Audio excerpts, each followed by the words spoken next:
The throne room of the Sithrani hegemony stretched for nearly 1,000 meters. Its crystalline walls humming with the ancient power of a civilization that had ruled the stars for 10,000 years. And Princess Vyaura had never once felt small in this place until today she stood before her mother's throne. Her forearms crossed in a gesture of defiance that would have sent lesser nobles fleeing from the room in terror. But the queen did not flinch, did not blink her 6 amber eyes, did not show any sign that she recognized the fury building in her daughter's silver blood.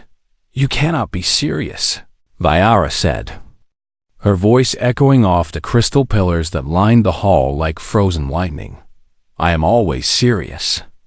"Daughter," Queen Matholvin replied, her tone as cold and distant as the void between galaxies. "You will be married to the human representative within 3 cycles of the twin moons. And you will do so with grace befitting your station."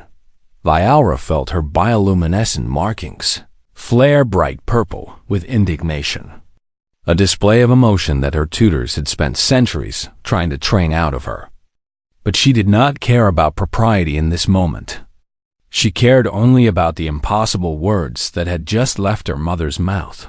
"Mother, why must I marry a human?" she demanded, taking a step forward that made the royal guards shift nervously at their posts. Of all the species in the 12 systems, of all the warrior princes and noble houses that have sought alliance with our bloodline, you choose to bind me to a human?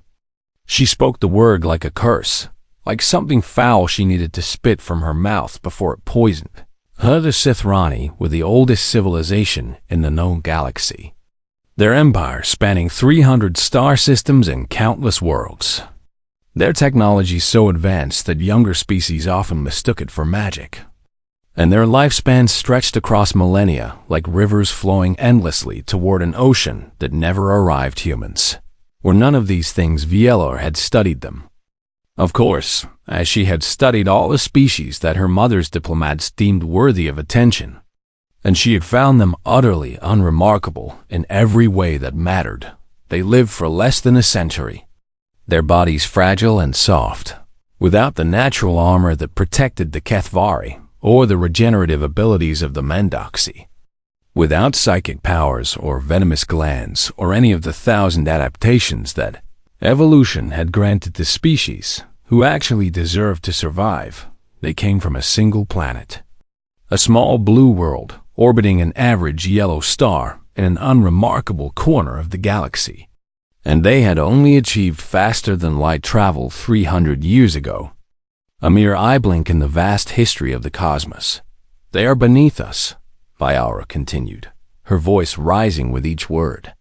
"They are children playing at civilization, while we were building empires before their ancestors crawled from the oceans of their primitive world." Queen Matholvin let her daughter's tirade wash over her like water over ancient stone, unmoved and unchanging. And when Vyaura finally fell silent, chest heaving with emotions she could not name, the queen simply smiled. It was not a warm smile, not the smile of a mother looking upon her child with love and understanding, but the smile of a ruler who knew secrets that would shatter worlds. "You will meet him tomorrow," the queen said, rising from her throne with the fluid grace of a predator who had never needed to hurry. "Captain Marcus Cole of the Terran Diplomatic Corps. He will be arriving at Station Velithkai with the human delegation, and you will greet him as your betrothed." "I will not." "You will," the queen interrupted. And for the first time, there was steel in her voice, the cold hard edge of absolute authority that had kept the hegemony united through civil wars and external invasions and threats that would have destroyed lesser empires. "You will meet him, you will speak with him, and you will begin to understand why this marriage is not a punishment, but an honor." Vyaura opened her mouth to protest further, but something in her mother's eyes stopped her, something ancient and heavy, like grief that had been carried for so long. It had become part of the soul that bore it. "You do not understand humans." "Daughter," the queen said, her voice softer now, almost gentle. "None of us did, Not at first. We looked at them and saw what you see now: short-lived creatures with no natural advantages, primitive technology, a violent history that should have ended their species a dozen times over. She descended the steps from her throne, her ceremonial robes trailing behind her like a river of liquid starlight, and stopped before her daughter with an expression that Vyaura had never seen before. It looked almost like fear. But we were wrong, the queen continued. So terribly, catastrophically wrong. And by the time we understood what humans truly were, the galaxy had already changed forever. What do you mean? Vyaura asked, her anger fading into confusion. That is not a story for today, the queen replied, turning away to gaze out the massive windows that overlooked the capital city below, a metropolis of crystal spires and floating gardens that had stood unchanged for 8,000 years. Today you will prepare yourself to meet your future husband. You will dress in the formal attire of a Sithrani princess, and you will remember that every action you take reflects upon our entire species. And if I refuse? The queen did not turn around, but Vyaura saw her mother's shoulders tense, saw the slight tremor in her 4 hands that spoke of emotions tightly controlled. Then you will doom us all, the queen said quietly. Not today, not tomorrow, but eventually. Because the galaxy is changing, daughter, and those who do not change with it will be swept away like dust before a stellar wind. She finally turned back to face Vyaura, and now there were tears in her ancient eyes. Silver tears that caught the light of the twin suns and sparkled like diamonds. I am not asking you to love him, the queen said.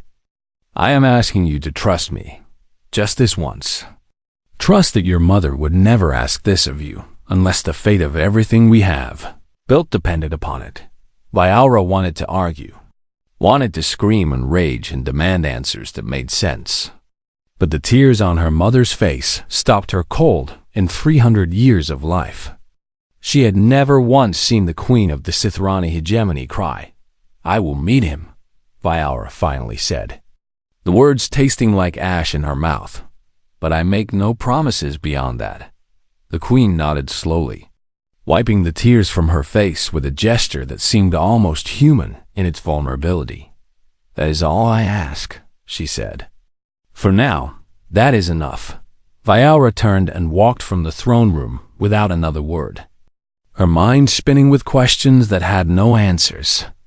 Her heart's heavy with a dread she could not name. Tomorrow she would meet this human, this Captain Marcus Cole, and she would discover for herself why her mother believed that the fate of the hegemony rested upon their union. She did not expect to find anything remarkable. She had never been more wrong about anything in her entire life. The human ship arrived at Station Velethkai exactly on time, which was the first thing that surprised Vyaura, because everything she had read about humans suggested they were chaotic and disorganized, prone to lateness and inefficiency, and all the other flaws of a young species that had not yet learned the importance of precision. The second thing that surprised her was the ship itself was not beautiful. Not by Sithrani standards. Its hull was angular and functional, where Sithrani vessels were elegant curves and flowing lines. Its surface was scarred with the marks of countless repairs and battles, and it looked more like a weapon than a spacecraft. But it had crossed 12 relay jumps in 6 days. Vela stood on the observation deck and stared at the ugly human vessel with something that might have been the beginning of respect, because she knew that the same journey would have taken a Sithrani ship 3 weeks. And the Sithrani had the fastest fleet in the known galaxy, or so she had always believed. Impressive, is it not? Said a voice beside her, and Vyaura turned to find her handmaiden Kalisra watching the ship with wide eyes. I heard the engineers talking. They cannot understand how the humans achieved such speed. The mathematics should be impossible. Nothing is impossible, Vyaura replied coldly. Only improbable. And clearly, we have underestimated human engineering capabilities. She spoke the words as though they meant nothing.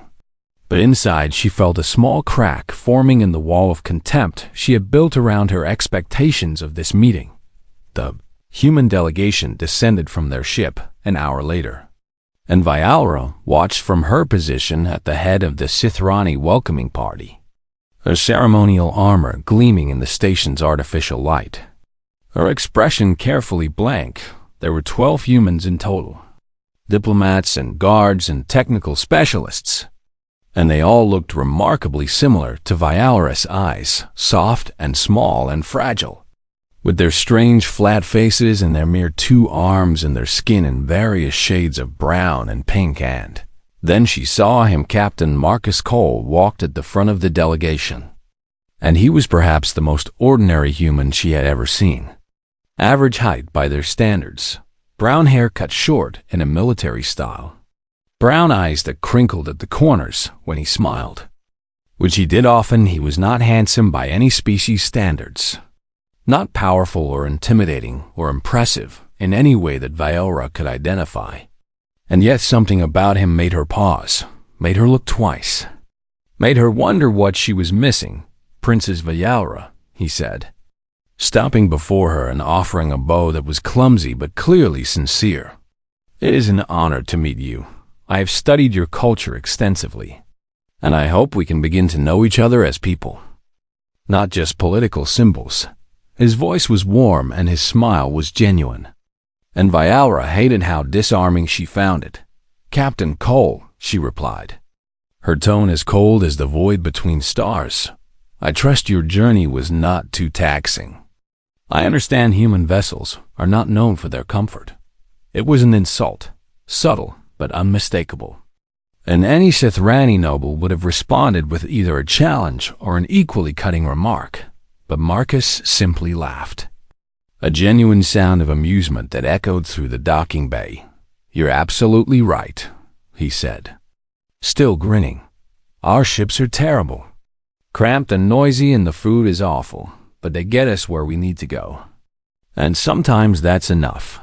Vyaura did not know how to respond to someone who refused to take offense, and she found herself momentarily speechless, which was a sensation she had not experienced in over a century. "Walk with me," Marcus said, gesturing toward the station's interior. "I would love to show you something. If you have time."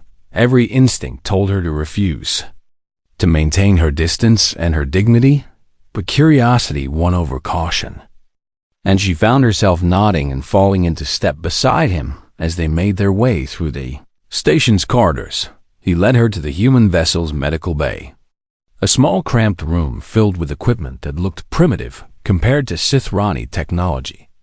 And there she saw something that stopped her cold. A human man lay on one of the beds, and where his left arm should have been, there was instead a mass of growing tissue, pink and raw but unmistakably forming into the shape of new limb. "Fingers and all. Pirate attack 2 days ago," Marcus explained casually, as though he were discussing the weather. "He lost the arm to a plasma blast, but Dr. Chun here is regrowing it. He'll be back on duty within a week." Vyaura stared at the regenerating limb with eyes that could not believe what they were seeing. "That is impossible," she said, her voice barely above a whisper. "Humans have no regenerative abilities. Your biology does not support cellular reconstruction on this scale." "You're right," Marcus agreed, nodding as though she had made an excellent point. "We didn't have regenerative abilities. Our bodies are not designed for it. So we invented them." He said it so simply, so matter-of-factly, as though inventing the ability to regrow lost limbs was a minor accomplishment barely worth mentioning. "We do that a lot. Actually," he continued, leading her back out of the medical bay, "we didn't have natural armor. So we invented armor. We didn't have claws or fangs. So we invented weapons. We couldn't run as fast as predators. So we invented vehicles. We couldn't survive in space. So we invented ships." He stopped and turned to face her, and for the first time, Vyaura saw something behind his ordinary brown eyes, something sharp and ancient and unbreakable. every advantage your species was born with. Mine had to create from nothing, he said quietly. Every gift evolution gave to other races. We had to earn through blood and sweat and centuries of failure. And we did it anyway, because that's what humans do. He smiled again. But now Viaura understood that the warmth in his expression was not weakness. It was the confidence of someone who had nothing to prove to anyone. We don't accept limitations. Princess, we don't look at the universe and say, this is how things are. We look at the universe and say, this is how things are going to change. Viaura returned to her quarters that night with her mind spinning like a ship caught in a gravity well. And she could not sleep, could not rest, could not stop thinking about the human who smiled at insults and spoke of impossible achievements as, though they were nothing. She accessed her personal database and began to read. Not the diplomatic briefings and cultural summaries she had studied before, but the raw, unfiltered history of humanity. The records that most species preferred not to examine too closely. What she found there would haunt her dreams for weeks to come and change everything she thought she knew about the universe. The history of humanity read like a horror story written by a mad god who could not decide whether to create angels or demons, and so created both in the same fragile bodies. Viaura sat in her quarters for 3 days, barely eating, barely sleeping, consuming record after record of human history with the desperate hunger of someone who had discovered that everything they believed about the universe was wrong. She read about their wars, and they were terrible beyond imagination. Conflicts that killed millions upon millions of their own kind over land and resources and ideas, and sometimes nothing at all. Weapons that could poison the very air they breathed. Bombs that could turn entire cities into ash in a single blinding moment. She read about their cruelties, the ways they had hurt each other throughout their history. Slavery and genocide and torture and 1,000 smaller evils that made even the most brutal HFY warrior seemed gentle by comparison, but she also read about their kindness. She read about humans who ran into burning buildings to save strangers, about doctors who traveled to disease-ridden lands to help people they would never meet again, about soldiers who threw themselves on explosives to protect their companions, about ordinary people who gave their food to the hungry and their shelter to the homeless and their love to the abandoned. She read about their art, their music, their poetry, the way they could take pain and loss and transform it into beauty that made her weep without understanding why. The way they could look at a universe that had given them nothing and create meaning from the void. She read about their science, about the relentless curiosity that drove them to understand everything they encountered, about the way they had split the atom and walked on their moon and cured diseases that had plagued them for centuries, about the countless failures they had endured before each success, the way they simply refused to stop trying. And she began to understand something that changed everything. Humans were not weak despite their contradictions. They were strong because of them. They contained within themselves the capacity for both the greatest evil and the greatest good. And every single day, they chose which path to walk. "You're afraid of us," she said to Marcus on the 4th day, finding him in the station's arboretum, where artificial trees grew beneath artificial light. "Your own species. You're afraid of what you might become." He had been watching a small fountain that someone had built to remind humans of home. And he turned to her with an expression that held no surprise, as though he had been waiting for her to reach this conclusion. "Yes," he said simply, sitting down on a bench and gesturing for her to join him. "We know what we're capable of. We've seen it. We've done it. We've built weapons that could crack planets and engineered diseases that could end civilizations. And we did these things not because we were forced to, but because we could." Viaura sat beside him, closer than she would have sat a week ago, and found that his presence no longer felt threatening or uncomfortable. It felt like sitting beside a contained star, dangerous but warm, powerful but controlled. "So how do you survive?" She asked, genuinely curious now. How does your species not destroy itself every generation? We build cages, Marcus replied, his voice thoughtful and slow. Cages of law and ethics and culture and tradition. Rules that tell us what we cannot do even when we have the power to do it. And we choose every single day to stay inside those cages. He picked up a small stone from the ground beside the bench, turning it over in his hands as he spoke. Some species look at our laws and see weakness. They see a civilization that has bound itself with chains, that has limited its own potential. But they don't understand what they're looking at. He looked at her then, and his ordinary brown eyes held depths that made her silver blood run cold and hot at the same time. They're not looking at chains. They're looking at choice. Every human who follows our laws is making a decision to restrain the monster inside them, to be better than their darkest impulses. And that's not weakness, princess. That's the hardest kind of strength there is. Viola thought about her own people, about the Sithrani, who had been civilized for so long that violence was almost unthinkable, about how they had never needed to build cages because they had never contained anything dangerous enough to require restraint, and she wondered, for the first time, if perhaps that was not an advantage, but a limitation. Your history contains so much pain, she said quietly. So much suffering, so many mistakes. How do you bear the weight of it? We remember, Marcus said. We teach our children about every atrocity, every failure, every time we fell short of what we could have been. Not to punish ourselves, but to remind ourselves why we built the cages in the first place. He tossed the stone into the fountain, and they both watched the ripple spread outward until they disappeared against the edges. We are not good by nature, princess. We are good by choice, and that choice has to be made again and again. Every day, by every person, forever. He turned to face her fully, and there was no smile on his face now, just a raw honesty that made her hearts ache in ways she did not understand. That's why your mother arranged this marriage, he said. Not because humans are powerful, not because we have advanced technology or vast fleets, but because we understand something that most species never have to learn. What? Viola asked, her voice barely a whisper. That the darkness is always there, Marcus replied.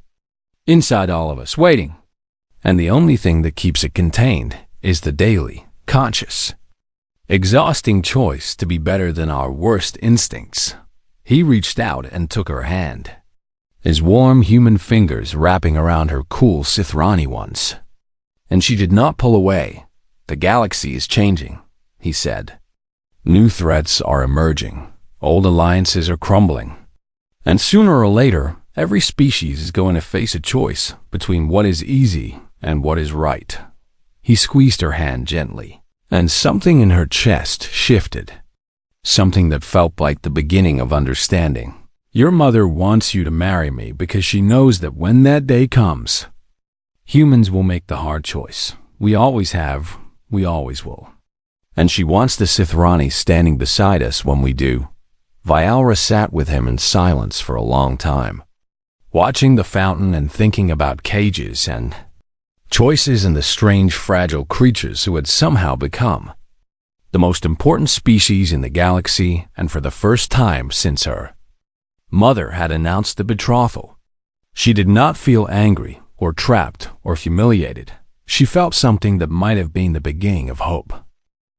The summons from her mother came on a day when Viola had been laughing at something. Marcus said, a terrible joke about a human walking into a drinking establishment. And she realized with a start that she had not laughed like that in decades. The journey back to the homeworld took 3 days. And she spent most of it thinking about the strange human who had somehow become something other than a burden to be endured. Thinking about the warmth of his hand in hers, and the way his eyes crinkled when he smiled, and the depth of understanding that lay behind his ordinary exterior. The throne room was empty when she arrived. No guards, no courtiers, No one but her mother sitting alone on the ancient throne that had held 17 generations of Sithrini queens. "Come, sit with me," Queen Matholvan said, and her voice was tired in a way that Vyaura had never heard before. Tired like someone who had been carrying a weight for so long that it had become part of their bones. There was a small chair beside the throne, placed there for this meeting, and Vyaura sat in it and waited for her mother to speak.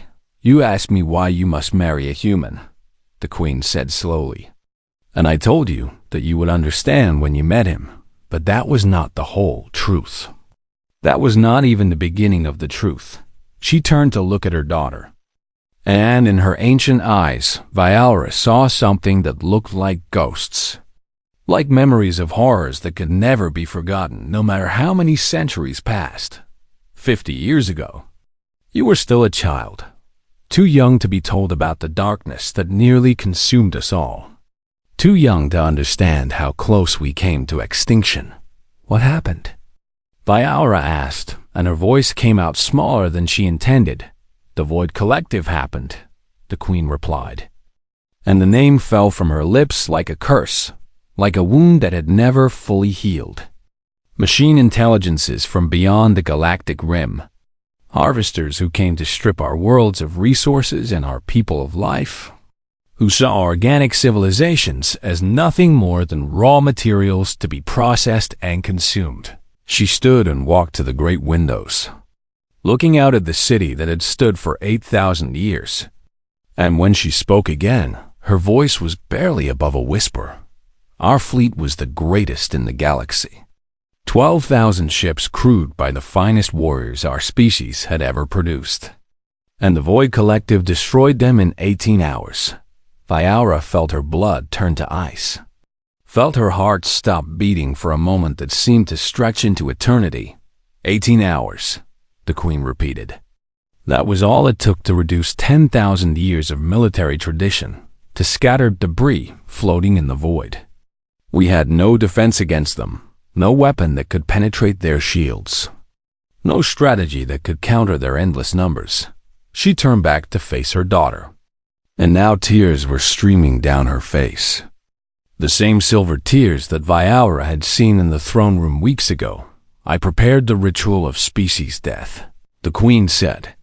"The dignified ending that our people have always chosen over enslavement. I was ready to destroy our own worlds, rather than let the collective harvest our children for parts."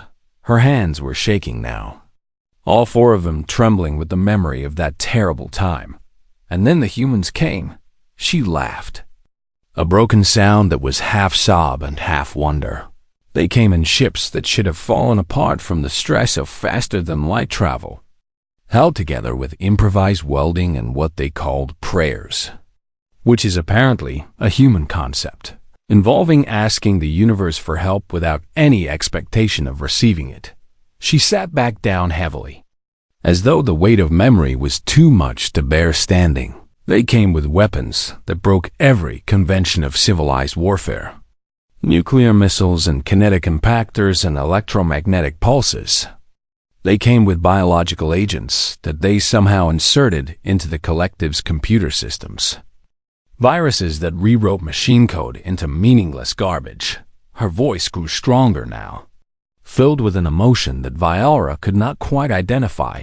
They fought like nothing I had ever seen, with no regard for what we call acceptable losses, throwing themselves into the collective's harvester ships in suicide, runs that took dozens of human lives for every machine they destroyed. She looked at her daughter with eyes that burned with remembered fire, and they were laughing. "Vyaura, I listened to their communication channels as they died, and they were laughing and joking and telling each other that they would meet again in whatever afterlife humans believe in." "Why?" Vyaura asked, and she realized she was crying too, silver tears falling down her cheeks as she listened to her mother's story. Why would they do that for us? We had never helped them. We had barely acknowledged their existence. I asked one of their commanders that same question, the queen replied. A woman named Admiral Sarah Chun. She had just lost her entire family on one of the harvester ships. her husband, and her 2 children. And I asked her why humans were dying by the millions for a species that had never done anything for them. She closed her eyes. And when she spoke again, her voice was thick with emotion. She looked at me with those strange human eyes. Eyes that had seen everything she loved destroyed. And she said, "We don't let bullies win. It's a human thing." The queen opened her eyes and reached out to take her daughter's hands. The war lasted 11 years. Vyaura. 11 years of fighting and dying and somehow never giving up. The humans lost 60% of their entire population. Billions upon billions of lives. And they won. Her grip tightened, almost painful. They won. Not because they were stronger or smarter or more advanced, but because they simply refused to lose. They looked at certain extinction and said, "No," and kept saying it until the universe had no choice but to listen. Vyaura sat in stunned silence, her mind struggling to process the enormity of what she was hearing. "This marriage is not a punishment. My daughter," the queen said softly, "it is the highest honor I can offer to the species that saved us. And it is the only hope I can offer for our future." She released Vyaura's hands and gestured toward the city beyond the windows. The galaxy has seen what humans do to their enemies, and they are terrified, rightly so. But now they must see what humans do for their family. She smiled, and it was a real smile. The first genuine expression of happiness that Vyaura had seen on her mother's face in centuries. I want them to see that the Sithrani stand with humanity, not because we were conquered or coerced, but because we chose to, because we looked at this strange species of contradictions and recognized something precious. What? Vyaura asked. Hope, the queen replied. Humans are hope in all its terrible and beautiful forms. Hope that the darkness can be defeated. Hope that the hard choices can be made. Hope that the galaxy can become something better than it has ever been. She cupped her daughter's face in her hands. That is why you must marry a human. My daughter, because you are the future of our people. And I want that future to include hope. Vyaura left the throne room with her heart full of emotions she could not name. With tears still drying on her cheeks and a new understanding burning in her mind. She knew now why her mother had made this choice. And she knew, finally, what her own answer would be. She found him in the gardens where they had first truly talked, standing alone beneath the artificial stars of Station Veluthkai. His face turned upward toward lights that were pale imitations of the real thing but seemed to hold his wares. Attention completely, Marcus Cole looked smaller in the darkness, more fragile, more human, and Vyaura felt something twist in her chest at the sight of him. Something warm and complicated that she had never expected to feel for anyone, let alone a member of a species she had once considered beneath her notice. I know now, she said, and her voice made him turn, his ordinary brown eyes finding her in the dim light with an expression that might have been hope. I know what your people did for mine. He was quiet for a long moment, studying her face as though trying to read something written in a language he was still learning. Does it change how you see me? He finally asked. VLR considered the question carefully because it deserved a careful answer. Because everything between them from this moment forward would be built upon the foundation of her response. No, she said at last, walking toward him through the garden until she stood close enough to see the small imperfections in his skin. The tiny scars and lines that marked a life lived fully. It does not change how I see you. He looked down, and she saw something in his expression that might have been disappointment, might have been resignation. And she realized that he had misunderstood her. It changes how I see us, she continued.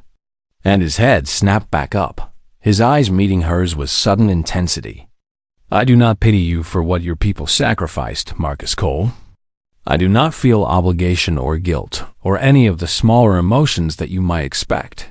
She reached out and took his hand, the way he had taken hers in the Arboretum, and his skin was warm against her cooler fingers, warm like sunlight, warm like home. I feel awe, she said. I feel wonder. I feel a respect so deep that I do not have words for it in any of the 17 languages I speak. She stepped closer still, until they were separated by mere inches, until she could feel the heat radiating from his fragile human body. You terrify me. Marcus Cole, your species terrifies me. You are chaos and contradiction. Violence and compassion, destruction and creation. Everything at once and nothing that makes sense. Is that a no to the wedding? He asked, and there was a tremor in his voice. A vulnerability that made her heart's HFY aura laughed. And it surprised her, because she had not expected to laugh. Had not expected to feel joy in this moment. But it bubbled up from somewhere deep inside her and spilled out before she could stop it. It is a yes, she said. And she watched his face transform with hope. Watched his eyes fill with a light that had nothing to do with the artificial stars above. But not because my mother commanded it, not because your people saved mine, not because of politics or alliances or any of the 1,000 reasons that would make this marriage logical. She lifted her free hand and touched his face, feeling the strange smoothness of human skin beneath her fingers, so different from the scaled texture of her own kind. I'm marrying you because I finally understand why the galaxy changed when humanity arrived, she said. I understand now what the elder races sensed when they first encountered your people. What made them treat you as equals, despite every logical reason to dismiss you. Marcus was silent, waiting, and she could feel his heart beating rapidly beneath his skin. Could sense the tension in his body as he waited for her to finish. You do not accept the universe as it is, she said softly. You look at the impossible and call it a challenge. You look at the darkness and light a fire. You look at fate itself and say, no. We will choose our own path. She leaned closer, pressing her forehead against his in the Sithrani gesture of soul bonding, and she felt him tremble at the contact.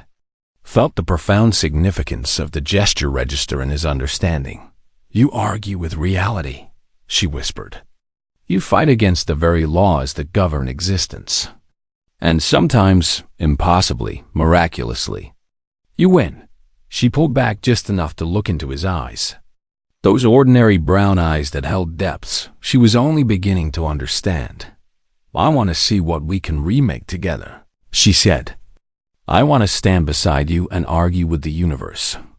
I want to fight against the darkness with a species that refuses to accept defeat. She smiled, and her bioluminescent markings shifted to the warm gold of Sithrani affection, bathing them both in gentle light. I want to learn how to hope the way humans hope, fiercely and foolishly, and with no guarantee of success. I want to understand how a species that lives such brief lives can burn so brightly that their light changes everything it touches. Marcus reached up and covered her hand with his own, pressing her palm more firmly against his cheek. You should know, he said, his voice rough with emotion, that human marriages are not political arrangements. They're promises to stand together through everything, to choose each other every day, to build something that matters. I know, Vyaura replied. I read about your marriage customs, about the vows you exchange, about the commitment you make to face the future together no matter what it brings. She turned her hand to intertwine her fingers with his. I am ready to make those promises, she said. I am ready to stand with humanity, not as a princess fulfilling a political obligation, but as a partner, as family. Marcus pulled her into an embrace, his arms wrapping around her with a strength that surprised her, and she felt the rapid beating of his single human heart against her chest. Thank you, he whispered into her hair. Thank you for seeing us, for understanding what we are, for choosing to stand with us anyway. Vyaura held him tightly. This fragile, impossible creature, who had somehow become the most important person in her long life. My mother asked me why I had to marry a human, she said. And now I have an answer. She pulled back to look at him. At this representative of a species that had confused and frustrated and ultimately amazed her. Because humans taught me that the universe is not a fixed thing, she said. It is a conversation, an argument, a struggle that never ends. And I want to spend the rest of my life having that argument beside you. Marcus smiled. That warm, genuine smile that she had once found so disarming and now found so beautiful. Then let's start arguing, he said, and somewhere across the station, watching through security feeds that she would never admit to monitoring, Queen Mylevin of the Sithrani hegemony wiped tears from her ancient eyes and smiled. Future she had hoped for was finally beginning, and it was going to be magnificent.